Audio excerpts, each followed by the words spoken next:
Olá, pessoal, tudo bem? Vamos então aqui para a nossa quarta aula, né?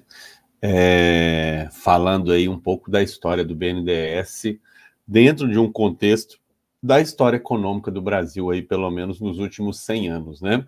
E na última aula, na aula 3, eu terminei com vocês, a gente falou um pouquinho sobre paramos a aula, né, nos estertores da ditadura ali, né, no finalzinho da ditadura e na crise econômica que fica aí para os anos 80, né? Então, em 1982, a gente tem finalmente, já estamos aí bem próximos do fim do regime militar, e a gente tem o surgimento do S, né, no nome do BNDES, né? Esse surgimento do S vem com a criação de um imposto novo no governo Figueiredo, né, que vai até 1985.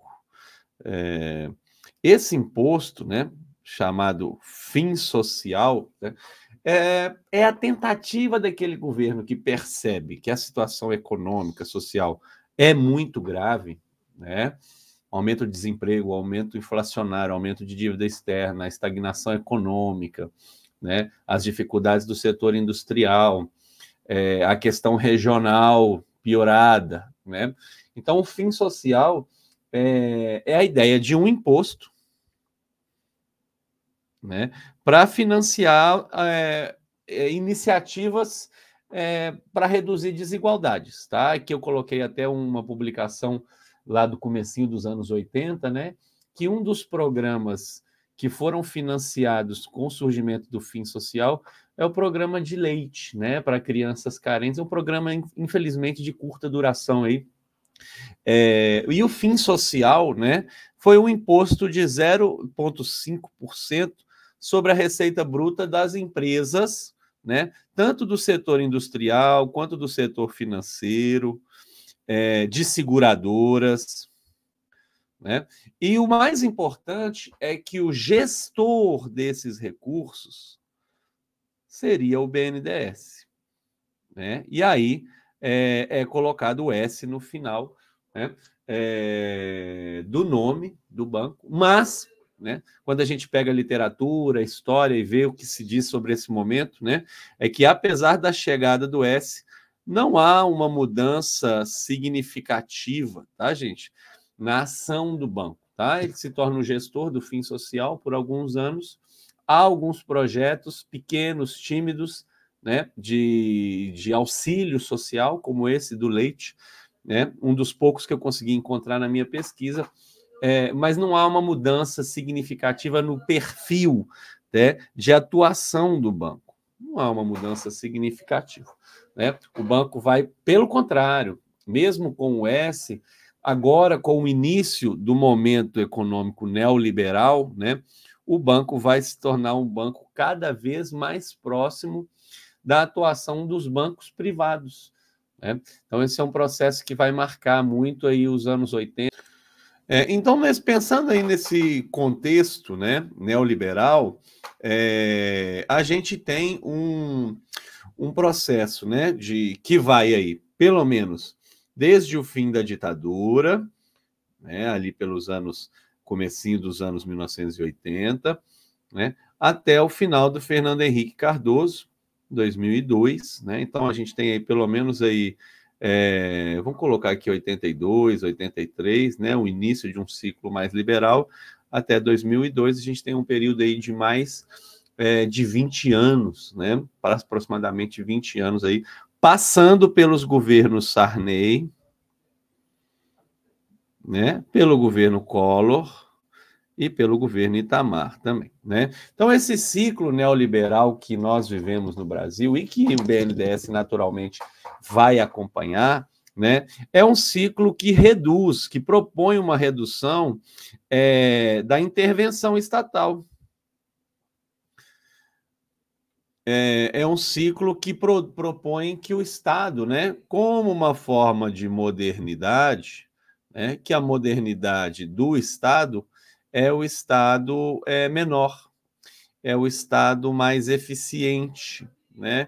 é o Estado que tem tarefas relacionadas aí à regulação, à organização, à gestão mínima, né, de serviços, né? E é um Estado que está fomentando, no certo sentido, né, a competitividade. Então, toda a visão estratégica, né, e o agir do BNDES na economia brasileira nesses 20 anos vai mudar, né, para apoiar empresas, sobretudo empresas privadas, mais competitivas, né? E é claro, né, gente, que esse processo neoliberal ele está ligado ao que está acontecendo no mundo nesse momento, né? A gente tem o fim da União Soviética, né? A gente tem no primeiro mundo, né, nos países mais centrais, a gente tem o desenrolar de governos neoliberais, como o governo Reagan nos Estados Unidos, né, a Margaret Thatcher na Grã-Bretanha, né, e outros governos que vão desmontando o estado de bem-estar social, né, que vão reduzindo o tamanho do Estado, as ferramentas que o Estado tem para atuar na sociedade, na economia, né? É um momento de avanço da globalização, né? Inclusive por causa dos avanços tecnológicos nesse momento, né? A globalização não seria possível sem o avanço das tecnologias de informação e comunicação, né? É o momento do telefone, do avanço da telefonia, é o momento do início da telefonia celular, é o momento do fax, é o momento do nascimento da internet, né? Então a economia está mais globalizada também, está mais conectada, né? Então, nesse momento, a gente tem o que a gente convencionou chamar de consenso de Washington, né? É um momento histórico, né, de triunfo do neoliberalismo. Esse é o consenso de Washington, né? Esse triunfo ele passa, né, por esse contexto global de hegemonia do pensamento neoliberal, né, de uma contestação do estado de bem-estar social, do keynesianismo, né? Então, de certa forma, uma decadência, né, gente, dessas ideias, né, do welfare state, do keynesianismo, e é uma decadência também das ideias socialistas, né? Com a derrota da União Soviética, a dissolução da União Soviética, são ideias que, embora diferentes entre si, são ideias que propõem planificação, ampliação do poder do Estado, né? Alguma alternativa ao capitalismo como conhecemos, né? Então, isso é um ponto importante para a gente pensar.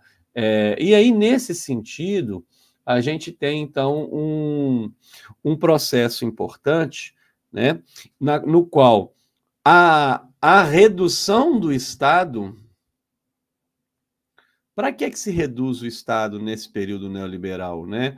Porque a ideia de um Estado menor e de um Estado, então, mais eficiente, de um Estado que precisa cobrar menos impostos, de um Estado que vai funcionar melhor, né? E a ideia de que essa eficiência estaria sempre no setor privado, de que o Estado seria, a priori, sempre ineficiente, e que o setor privado seria, a priori, também sempre eficiente. É uma ideia que depois vai demorar uns 20, 30 anos para começar a ser contestada também, né?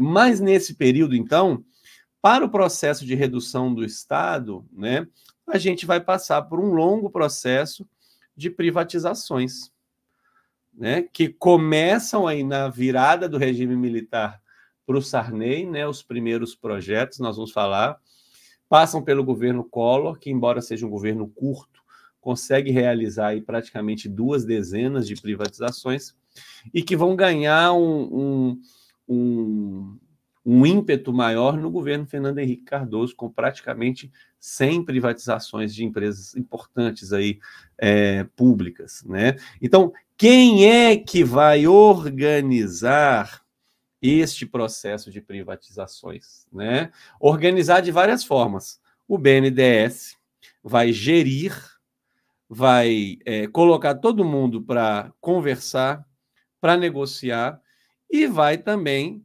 emprestar dinheiro às empresas que estão comprando essas empresas estatais, né? Então, o BNDES ele vai ser o principal player desse processo, né? Ele vai ser chamado, vai ser apelidado aí até o final do governo Fernando Henrique Cardoso de Banco das Privatizações, né? Neste processo que ganhou no governo Sarney e Collor o nome de Plano Nacional de Desestatização. Então, não confunda este PND com os dois PNDs do regime militar, hein, gente? São coisas diferentes. Então, a gente percebe aqui, olha que interessante, né?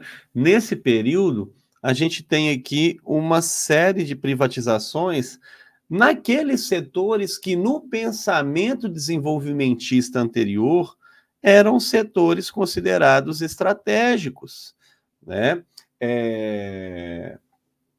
Sobretudo o setor de energia elétrica, né? A Telebrás será privatizada, né? E o setor de telecomunicações, e o setor siderúrgico, com a privatização da Uzi Minas, né? Da Vale do Rio Doce, na mineração, né? Então, o BNDES vai ser aí um player principal desse processo, né? De privatização, né?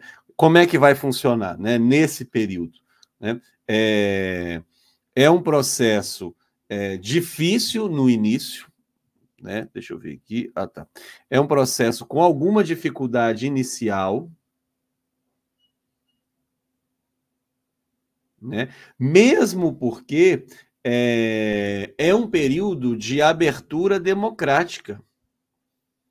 Então, há mobilizações importantes sociais nesse período, inclusive por parte dos sindicatos que voltam a ter a sua liberdade sindical, né?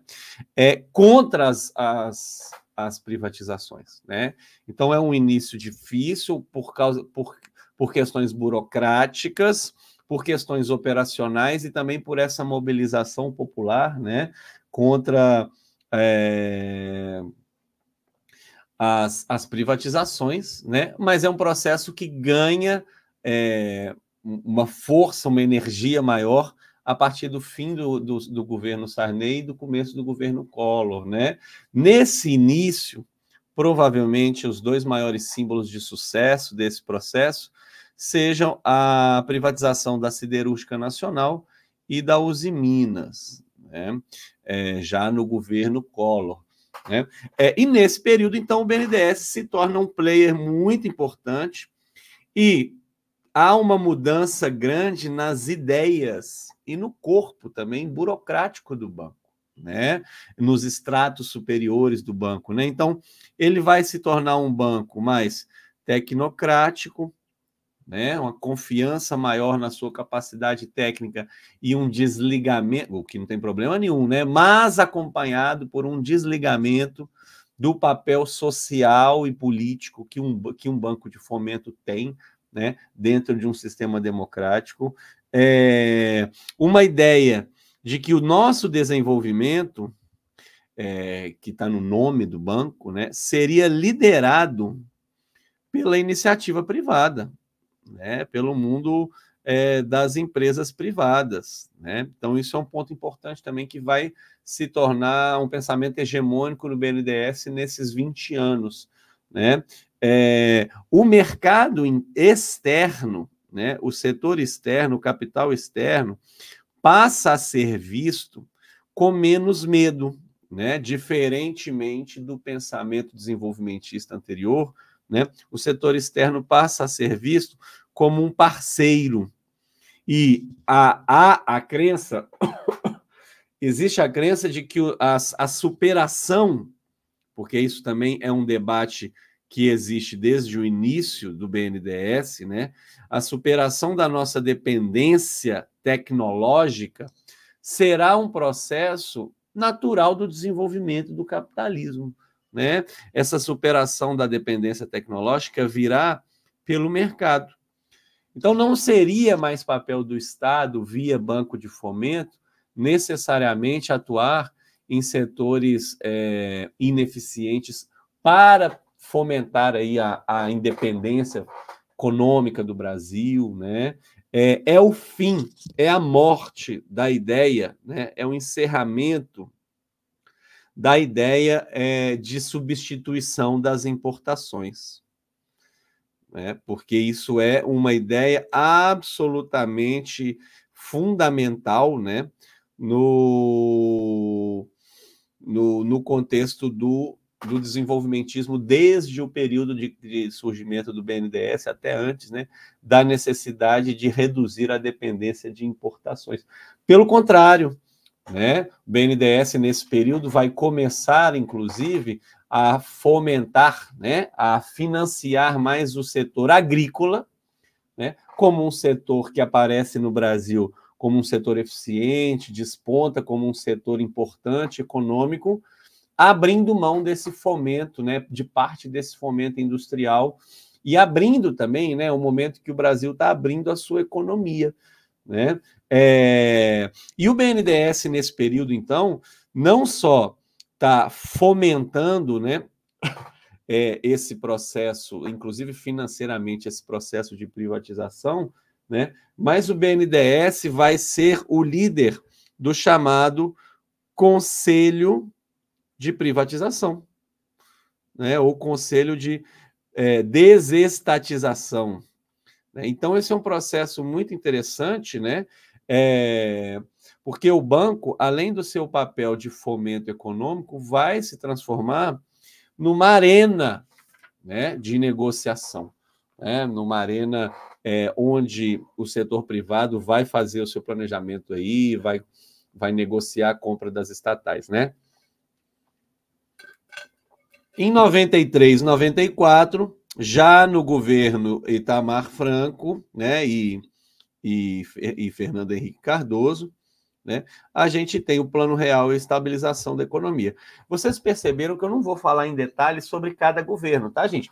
Você já sabe, provavelmente, que o governo Sarney enfrentou um descontrole inflacionário muito grande, né? Você provavelmente já sabe que o governo Sarney, Plano Cruzado, Plano Verão, tentou encarar esse descontrole inflacionário com políticas de congelamento de preços que não deram certo. O governo Sarney, do ponto de vista político, foi um governo muito truncado, né? Tendo que lidar com o chamado entulho autoritário, né? Final da ditadura ali, a organização militar, policial, legal do país ainda com muitos resquícios do regime militar, um governo com muita dificuldade de atuação, né, de criação de coalizão no Congresso, né, e o Sarney também como um político que não era esperado, né, era para ser o vice apenas ali naquele arranjo da eleição indireta do Tancredo, né, então um governo com muitas dificuldades econômicas e políticas, mas um governo que pelo menos promove a Constituinte, né, e a gente tem a nossa primeira eleição em 89, com a vitória do Collor. Também não falei em detalhes sobre o governo Collor, porque vocês já conhecem os pontos básicos do governo Collor, muito provavelmente, né? Mas falei que o BNDES no governo Collor, então, vai ser o player mais importante do processo de privatização que o Collor propõe. Porque na eleição de 89, a gente tem claramente, no segundo turno, duas propostas econômicas muito diferentes para o Brasil. Por um lado, Collor, com essa proposta liberal, de modernização conservadora, né? E uma proposta de redução do Estado, uma proposta de privatização, né? De modernização via economia globalizada e aberta. E, por outro lado, a chapa que fica em segundo lugar, do Lula, em 89, é uma proposta absolutamente desenvolvimentista de ampliação do estado de bem-estar social, num momento em que essas ideias, do ponto de vista global, estão numa crise muito profunda, né? Então, o Lula fica atrás do Collor no segundo turno, né? É uma eleição muito disputada, com mais de 20 candidatos a presidente, a eleição de 89, né? Passam para o segundo turno Collor e Lula. O Lula muito, muito próximo e quase ultrapassado para ir para o segundo turno por um outro personagem muito ligado ao desenvolvimentismo e ao varguismo, que é o Brizola.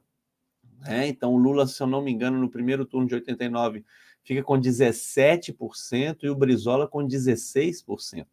Né? Então passa o Lula, apoiado pelo Brizola.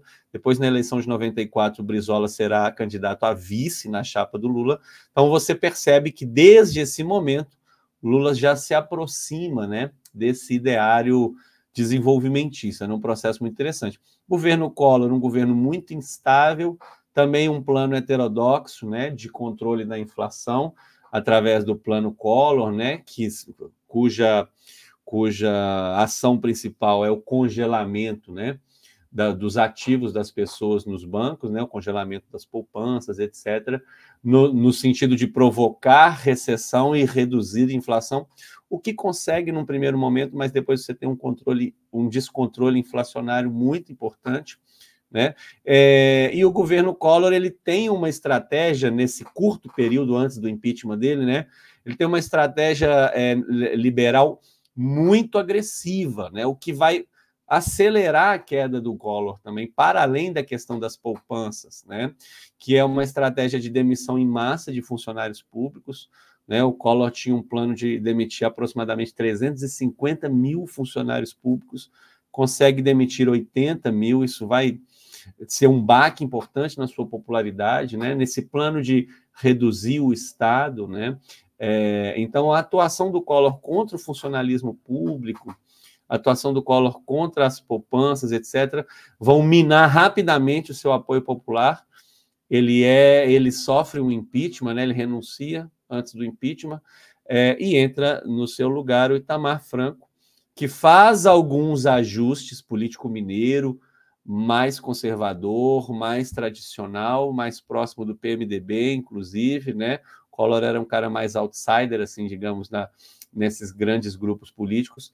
E o Itamar Franco toca, né, nesses anos 92, 93, ele vai tocar o processo de privatizações, ainda que de forma mais lenta, né? Mas o grande mérito do Itamar Franco é o lançamento do Plano Real e a estabilização da economia, né? Então, o Plano Real, com Fernando Henrique Cardoso como ministro da Economia, que vai se cacifar depois, né, para ser candidato a presidente, ele vai se basear em 2 pontos, que eu não vou entrar em detalhes também, tá bom? Porque o nosso foco aqui é a história econômica do país a partir da visão do BNDES, né, do que está acontecendo com o BNDES, né?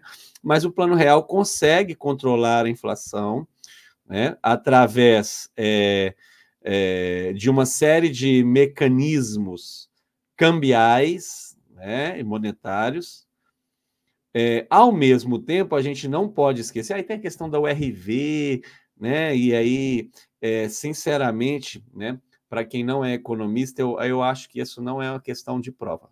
Tá bom, gente? Não é uma questão de prova, então não vou entrar em detalhes no mecanismo de estabilização do Plano Real. Mas é importante pensar que o Plano Real vem junto com um ajuste econômico, macroeconômico, digamos assim, né, muito liberal, né? Então, o Plano Real, ele acompanha no governo Itamar Franco, primeiro governo Fernando Henrique Cardoso, uma agenda que é recessiva, uma agenda que é de austeridade, né? Porque junto do Plano Real você tem aí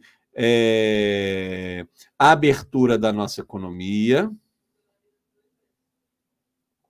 nós temos um processo de privatizações que se acelera com o Fernando Henrique Cardoso, né? Como eu falei, mais de 80 empresas privatizadas.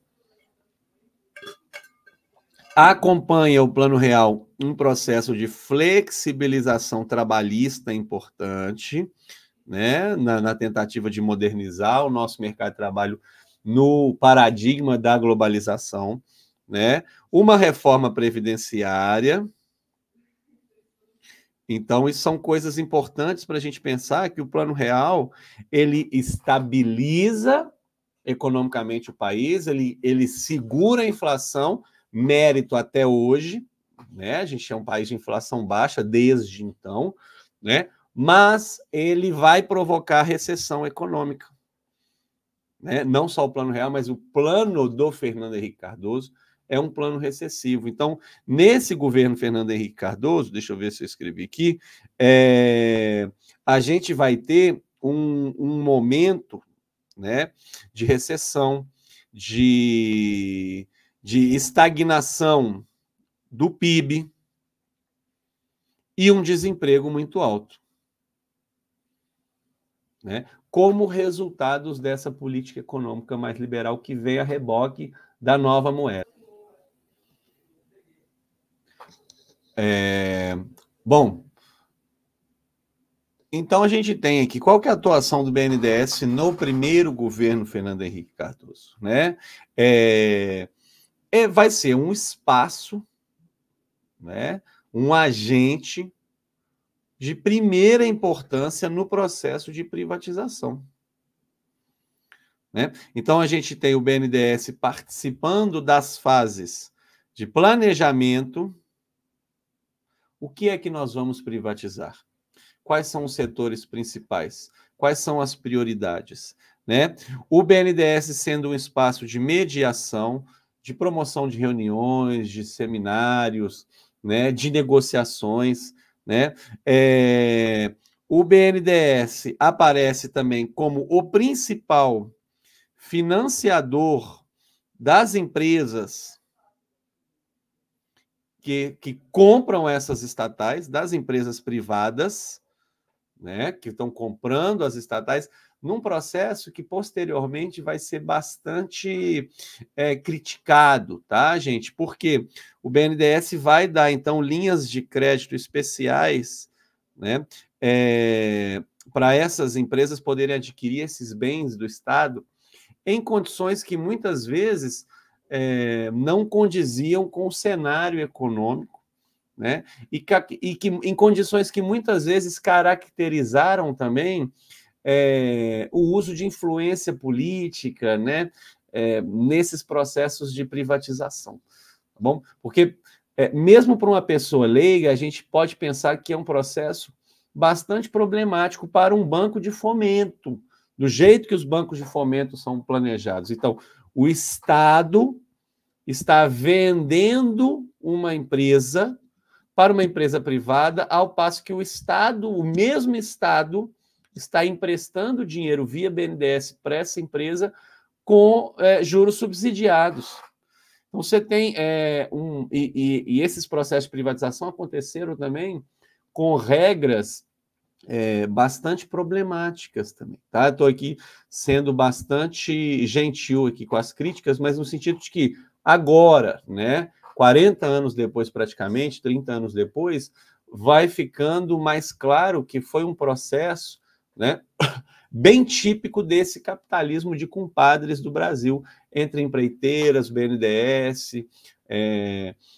o governo federal, né? Inclusive o BNDES se envolve, não vou entrar nesse detalhe, tá? Porque eu acho que isso não vai cair na prova, mas ele se envolve num escândalo de corrupção relacionado ao Banco Opportunity, que estava envolvido na compra, um dos players envolvidos na compra da falecida Telebrás, tá? Então, eu até coloquei na nossa apostila um link da época, né?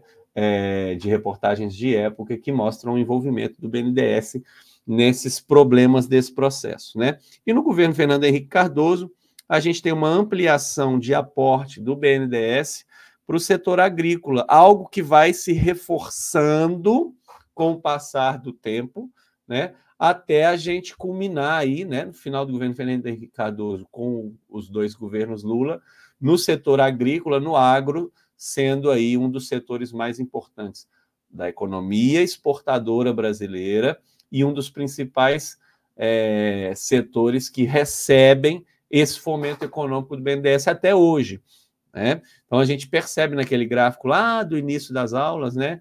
O setor agrícola vai ocupando, até os anos 90, ele ocupa uma parte minúscula do financiamento do BNDES para ocupar, nos anos 90 e 2000, pelo menos 1/3, né, desses investimentos do Banco de Fomento, né? E aí, junto, né, desse processo de privatização, vão surgindo, então, né, agências reguladoras, porque aí o Estado ele passa, né, da ideia de Estado provedor de serviços, né, para um Estado que é regulador. Né? Nossa, escrevi errado aqui. Regulador. Né? Então, ele vai reduzindo o tamanho, vendendo estatais, né? E, ao mesmo tempo, nesse processo, ele vai criando agências reguladoras, a maioria delas existe até hoje, né? Para regular a qualidade desses serviços. A Anatel, a NTT, a ANEEL, a Agência Nacional do Petróleo, né? Etc, etc, etc, etc, etc. Tá? Infelizmente, este processo de abertura da economia que vivemos no governo Sarney, Collor, Itamar, Fernando Henrique, né, é um processo que acelera a nossa desindustrialização.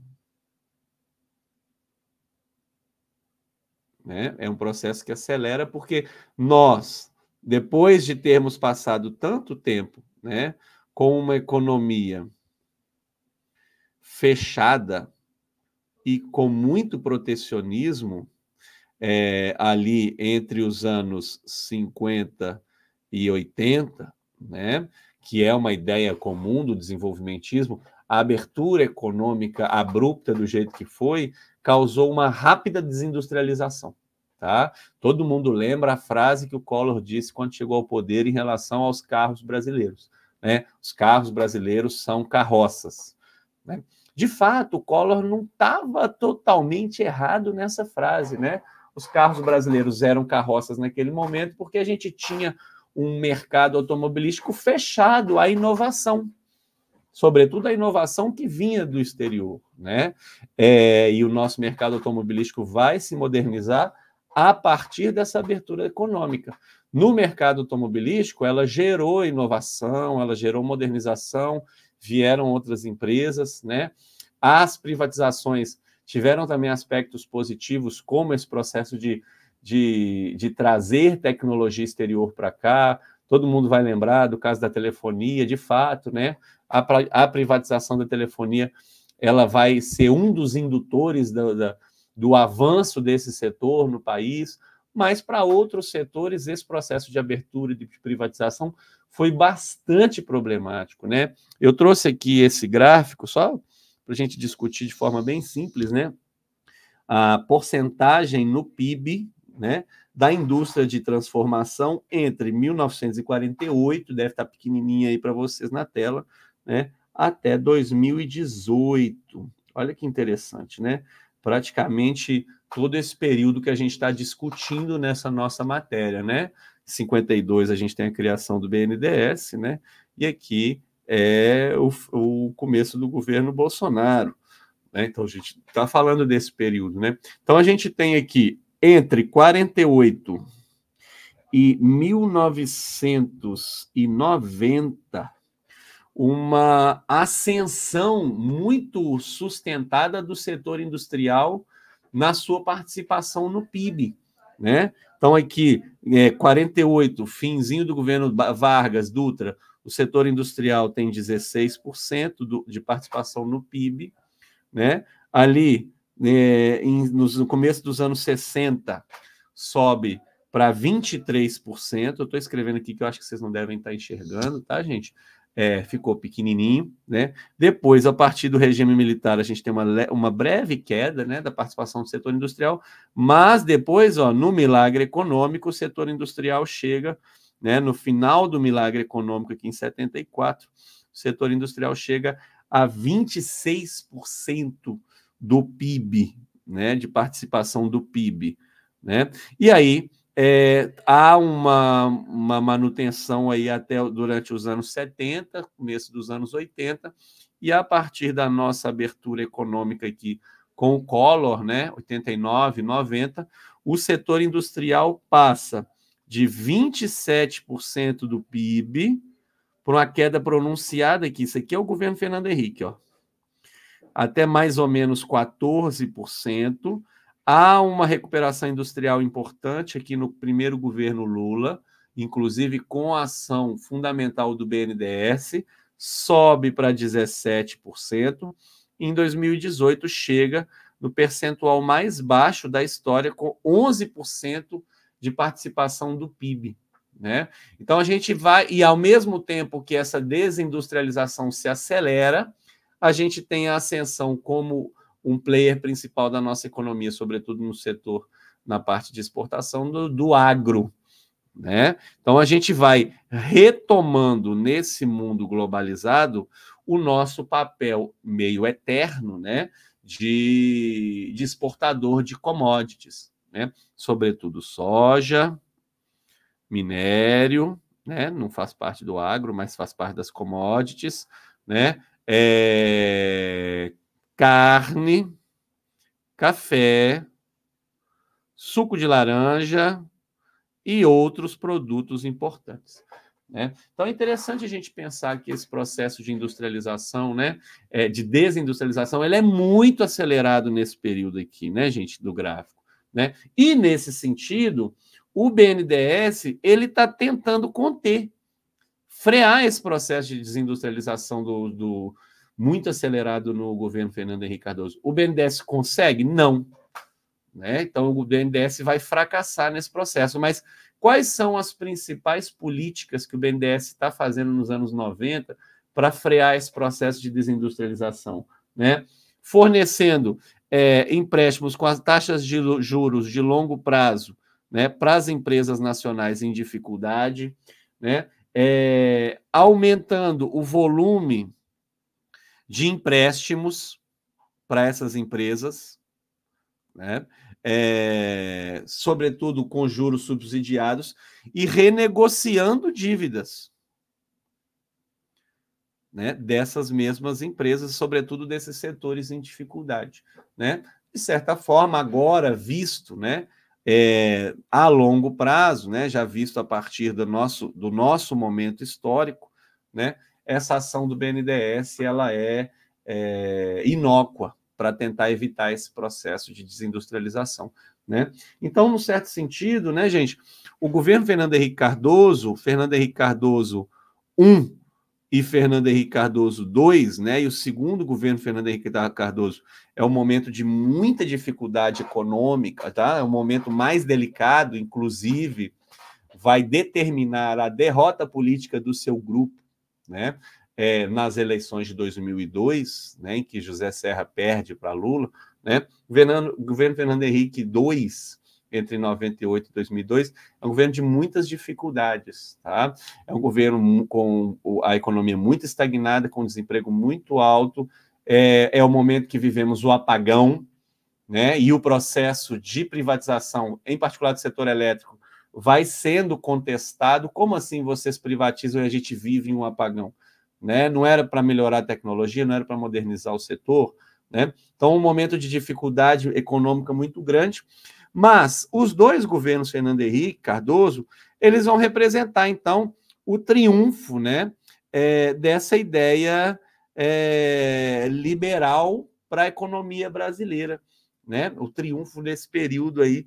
E é claro, né, gente, que o governo Fernando Henrique Cardoso está inserido nesse contexto global, né, de uma concepção global sobre as tarefas do Estado moderno, né? Que o Estado moderno deve fazer, né? Um Estado, então, como eu falei para vocês, que passa de provedor para regulador, um Estado que procura a eficiência, né? Um Estado que reduz o seu tamanho, né? E um Estado que se preocupa menos com as questões sociais, um Estado que valoriza, num certo sentido, né,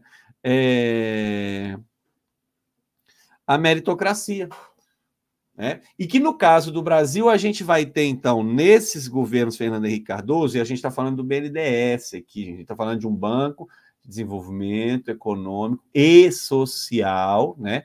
Desde 82 tem o social no nome, e do ponto de vista social, o governo Fernando Henrique Cardoso vê todos os índices sociais piorarem.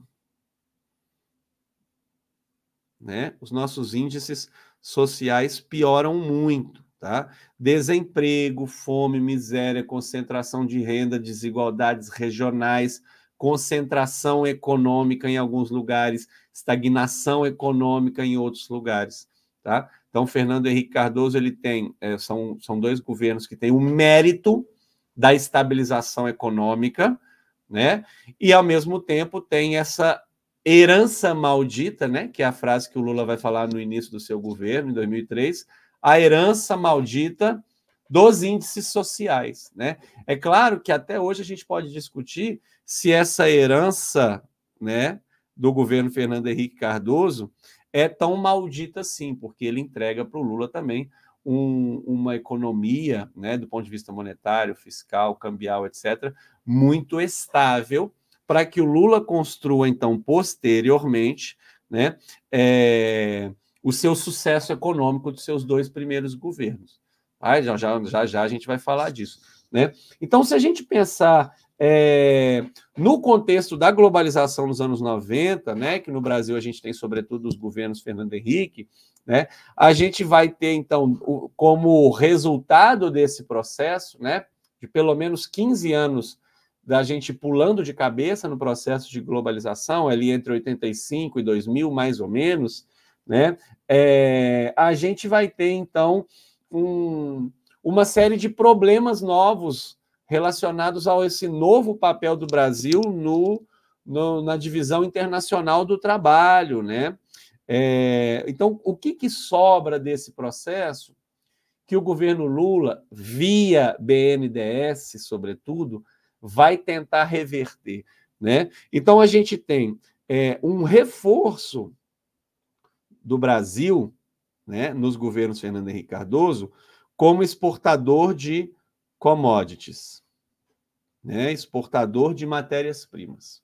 A gente vai reforçando esse nosso papel no mercado internacional. Conseguimos fugir disso? Ainda não, né? Mas o bloqueio, né, o cancelamento do projeto desenvolvimentista com o fim da ditadura militar vai acelerar a nossa desindustrialização, né? A decadência... Opa, escrevi errado aqui. A decadência do nosso setor industrial. Vai sobrar uma indústria para o mercado interno, mas a gente perde muita competitividade em relação ao mercado externo, vários setores internos vão morrer também, né? E o capital externo e os produtos importados vão ocupar muitos setores, inclusive de consumo interno, né? E a gente vai ter, então, a ampliação, né, das desigualdades, porque se a gente pensar, né, gente, a grande ideia do projeto desenvolvimentista, desde a criação do BNDES até antes, até a ditadura militar, mas com algumas mudanças, é reduzir desigualdades regionais e sociais também, via fomento econômico de setores estratégicos, infraestrutura e industrialização, né? Fortalecer a economia brasileira para distribuir de alguma forma a riqueza. E se isso foi feito, a gente pode discutir, tá? Porque a gente sabe muito bem que isso não foi feito a contento em nenhum dos governos que falamos até agora, né? Mas a ideia era essa, né? O fortalecimento de uma economia nacional, fortalecimento de uma soberania, né? Então você tem aí a perda por parte do Estado